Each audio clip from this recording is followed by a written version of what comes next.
Okay, more on our family of stars. This time it's temperature. We have looked at temperature in terms of our star, and we'll use some of the same techniques. But just so you can look at it here, like you have some people who are really into this snapshot here. Some people are really into it, and some people are just putting up with it. So there's some hot temperatures and there's some really cool temperatures, much like stars. So let's look into and remind ourselves of how we did it for the sun and how we're going to be doing it for stars in our universe. We can notice if we even look up at our sky that stars are different colors, and those colors reflect their temperature.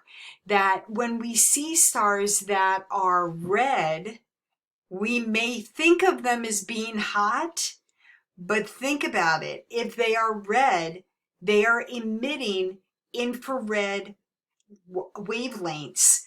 Those infrared wavelengths are cooler than the ultraviolet wavelengths, which are in the purple and blue tones. So it's counterintuitive that stars that seem more red are cooler, and stars that seem more blue are red hot, right? White light. You think of almost, if you think of white light and almost blue, like the flames on a burner. Okay, when you see a blue flame, you know it's very hot. It's emitting those higher energy wavelengths. When you see red and orange flames, not as hot. That's why you have to think about it for down and dirty, for temperature from your eye. And when we look at Gaia, they are looking at this as well. They put on blue filters and red filters, and they look for the black body emission curve that a star will show. So when Gaia is looking down and dirty at the temperature of a star, it is looking through its blue filter to see how much ultraviolet light this star is emitting, and it's looking through its red filter to see how much infrared light this star is emitting to get a quick grab on the temperature. You will remember this when you see it from our sun. So, for instance, you know that this is the curve for black body emissions for our sun. You have a lot in the visual range, which is right around here, right? And this is not our sun. This is another star. But you know that our sun has this kind of a shape to the curve. And when you have a lot of blue for the intensity, a lot of blue and less red, you're talking about a hotter star. When you have less blue and more red, you're talking about a cooler star, a cooler object. So you think about electric blue, that is a very hot star. A lot of blue emission in the ultraviolet area. When you look at red stars like Betelgeuse, well known as a red star, a cooler star, right at around 3,000 degrees Kelvin, which, you could never survive, but it's a cooler star. That's a down and dirty way that Gaia looks at the 10 million stars. For the top 10 million stars, it's their down and dirty way of doing it by satellite. 2 filters, looking very quick, classifying those stars by temperature. Now, for a more precise view of temperature, the Gaia satellites will take spectral analysis that is more complete and more quantitative. And they will divide those temperatures into classifications. These classifications go from hottest temperatures, around 30,000 degrees Kelvin, down to what we knew about Betelgeuse at about 3,000 degrees Kelvin. There are 7 classifications, and there are sub-classifications within that. But we're going to stick to the 7 classifications. They are known by letters, and the letters do not go in alphabetical order. The reason they do not go in alphabetical order is because there were only classifications noted by history in certain areas. As the technology got better, they added more classifications in different orders of those letters. So it seems a little schizophrenic, and I understand what you're saying, but there's a mnemonic for that. And I actually have a business called Nifty Mnemonics, so I love mnemonics. And my mnemonic for these classifications, which are in from hottest to coolest, O, B, A, F, G, K, M, I remembered is this. Oh boy, a full and gorgeous and crazy moon. Okay, O-B-A, F-G-K-M. And when you look at that, there's another way of understanding what the different classifications mean. And when I think of O up here, O, I think of hot and hydrogen, because this particular spectra is known with its enormous energy source for its hydrogen spectra showing. You've got lines throughout, lines here, here, here, here, and here for hydrogen. So when I think of O, I think of hydrogen and hot. When I think of B, the next one down, I think of helium for balloons. All right.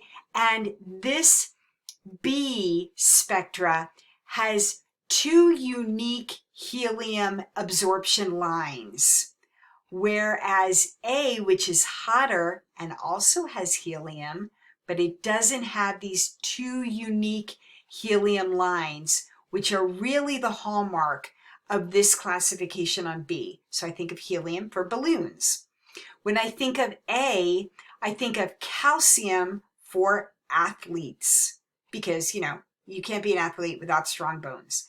And this A, which is at about 10,000 degrees Kelvin, that is actually looking at calcium in here, 2 very unique lines for calcium, which we haven't seen before.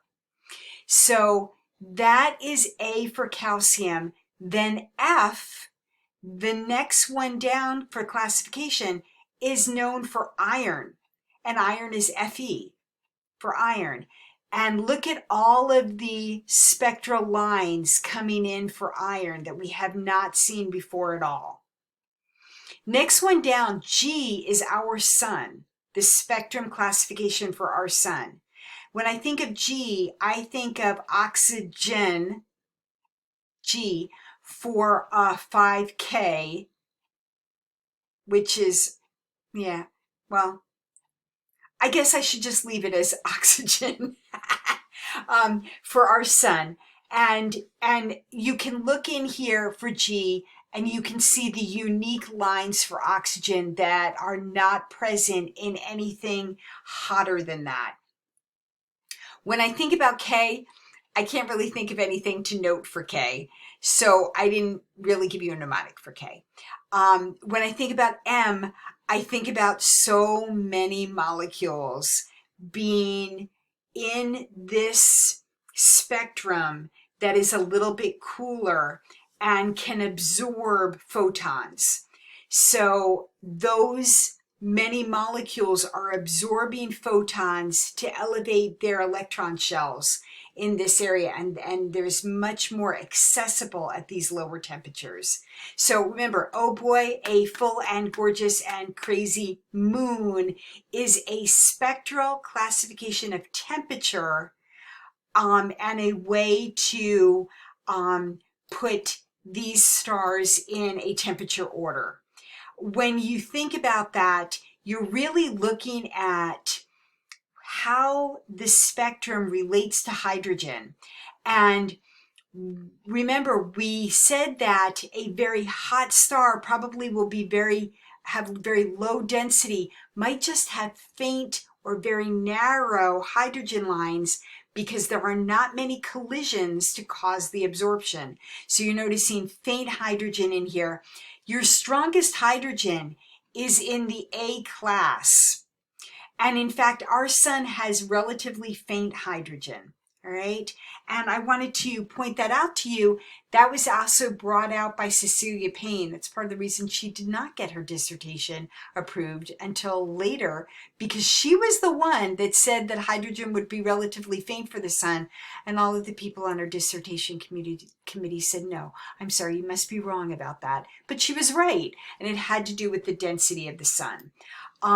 When we look at that, when we look at our sun, which is right in here, you will see that when we look into hydrogen, these lines are relatively faint compared to hotter, and this is the class A, which has the strongest hydrogen spectral lines. So ours are relatively faint in comparison to the stronger lines. Now this is highly subjective, and I wanted to point out to you how we can make it a little bit more quantitative. So this is a means of data analysis. This is a graph that is analyzing it, that is looking for patterns.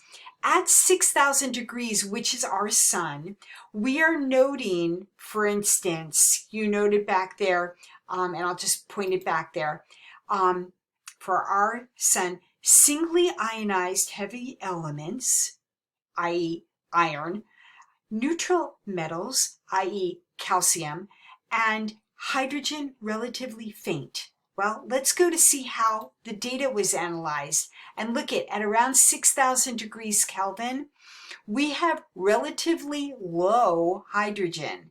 We have ionized iron, heavy metal. We have neutral metals that is calcium. So in this area, you're noting these patterns in all of the spectral temperatures and the spectrum that we get off of those. Another way to make it a little bit more quantitative, because that's a really qualitative thing, the thickness of those lines. There's another way we can make absorption spectra more quantitative. We can make absorption spectrum more quantitative by really looking at the absorption troughs instead of the widths of the lines. We can measure the intensity of the absorption troughs. So for instance, this is the calcium line right at about 400 nanometers. And we know from the A, which is calcium for athletes, that we should have prominent absorption in the calcium line. And what you see here is when you go up to the A line and you go to the calcium, you're noticing some really deep troughs.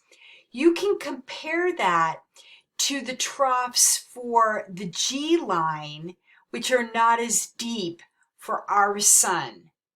Okay? And in fact, our G line was supposed to have relatively faint hydrogen, and you see that our hydrogen is relatively faint in here. Here's another hydrogen line, quite faint in there as well. So that you can look and measure the trough for your absorption dip, as they call it, and you can measure that in making your classifications. You can make your classifications much more succinctly for spectral temperature. Now, I wanted to go over next with you how the HR diagram looks at spectral temperature, because we've already looked at luminosity over here, and guess what? We also have surface temperature and spectral classification along the x-axis as well.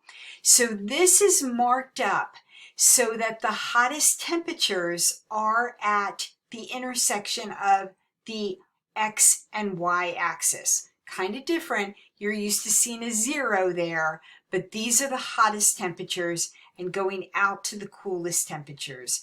You're starting at the hottest O. Remember, oh boy, a fine and gorgeous and crazy moon.